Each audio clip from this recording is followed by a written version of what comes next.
Tahukah Anda bahwa perjamuan terakhir merupakan malam terakhir di mana Yesus tinggal bersama murid-muridnya? Menjelang pagi, ia pun ditangkap melalui serangkaian penderitaan besar hingga mati disalibkan. Lalu, peristiwa apa saja yang terjadi dalam 12 jam sebelum Yesus mati? Saksikan fakta Alkitab berikut ini.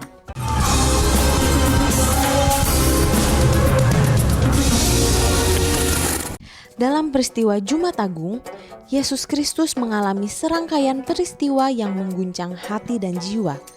Dalam rentang waktu 12 jam sebelum dia disalibkan, kita menyaksikan deretan momen yang penuh makna. Setiap peristiwa ini tidak hanya menyoroti penderitaan fisik yang dialami oleh Yesus, tetapi juga memperlihatkan kedalaman kasih-Nya yang tak terbandingkan dan kesetiaannya kepada rencana penyelamatan Bapa. Doa di Taman Getsemani. Setelah perjamuan terakhir bersama murid-murid, Yesus kemudian pergi ke Taman Getsemani untuk berdoa. Di sana, dia mengalami penderitaan yang sangat besar dan berdoa kepada Bapa Sorgawi agar cawan penderitaan tersebut dihapuskan. Dalam Matius 26 ayat 39, Yesus berdoa, "Ya Bapakku, jikalau sekiranya mungkin, biarlah cawan ini lalu daripadaku. Tetapi janganlah seperti yang kukehendaki, melainkan seperti yang Engkau kehendaki." Saat Yesus berdoa di Taman Getsemani, tekanan dan kecemasan yang dialaminya sangat besar. Hal ini terkait dengan kesadarannya akan penderitaan yang akan dia hadapi, yaitu penyalibannya untuk menebus dosa-dosa manusia. Kondisi psikologis dan emosional yang intens ini dapat menyebabkan kondisi fisik tertentu, yang dalam beberapa kasus bisa berujung pada pelepasan keringat darah atau hematridosis. Fenomena ini terjadi ketika seseorang mengalami tekanan batin yang sangat besar sehingga pembuluh darah di kulit pecah dan bercampur dengan keringat yang menghasilkan keluarnya darah melalui pori-pori kulit. Lukas 22 ayat 44. Ia sangat ketakutan dan makin bersungguh-sungguh berdoa. Peluhnya menjadi seperti titik-titik darah yang bertetesan ke tanah. Ditangkap dan diadili.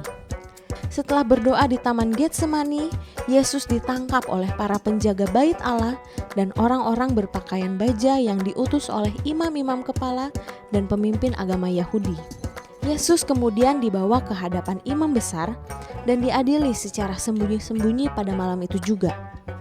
Setelah pengadilan yang tidak adil, Yesus diserahkan kepada gubernur Romawi Pontius Pilatus untuk dihukum. Meskipun Pilatus menemukan Yesus tidak bersalah, namun dia ditekan oleh orang-orang Yahudi untuk menyalibkan Yesus. Dalam Matius 27 ayat 24-26, kita melihat Pilatus mencuci tangannya secara simbolis, menunjukkan bahwa dia tidak bersalah atas darah Yesus, tetapi kemudian menyerahkannya kepada kehendak orang-orang Yahudi. Pilatus kemudian melepaskan Barabas kepada mereka, dan setelah memukul Yesus, ia menyerahkannya untuk disalibkan. Melalui berbagai penyiksaan, selama proses penangkapan, pengadilan, hingga penyaliban, Yesus mengalami berbagai bentuk penyiksaan dan kekerasan fisik yang luar biasa.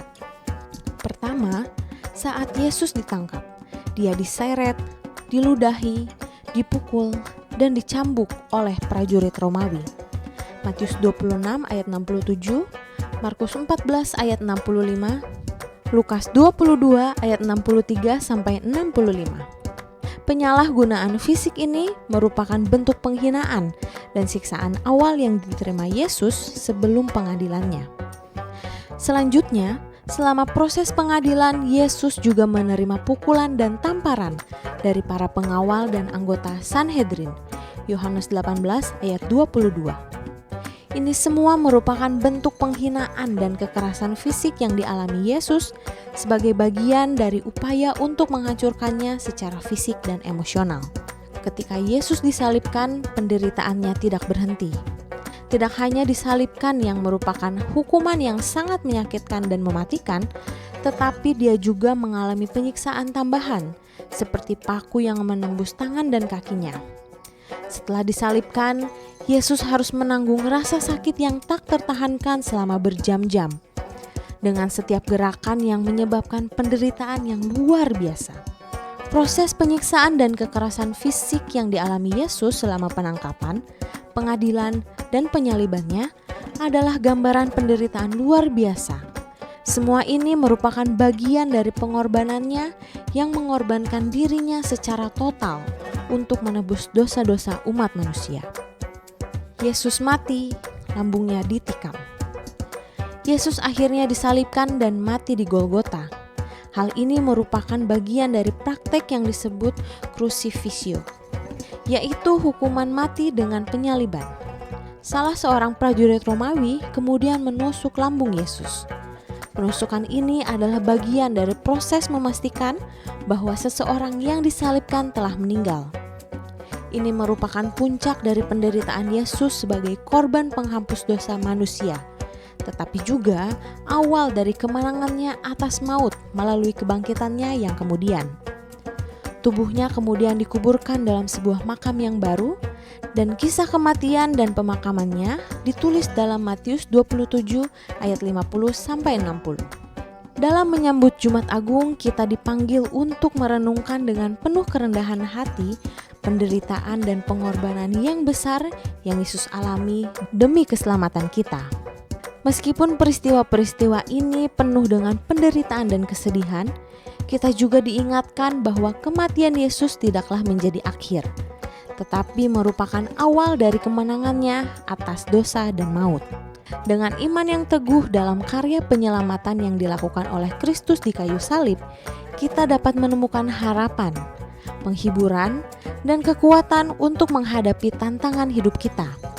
Semoga perenungan kita atas penderitaan Yesus pada Jumat Agung membawa kita kepada penghayatan yang lebih dalam akan kasih dan pengampunannya, serta memperkuat iman kita dalam keselamatan yang Dia tawarkan kepada kita semua. Demikian fakta Alkitab, Tuhan memberkati.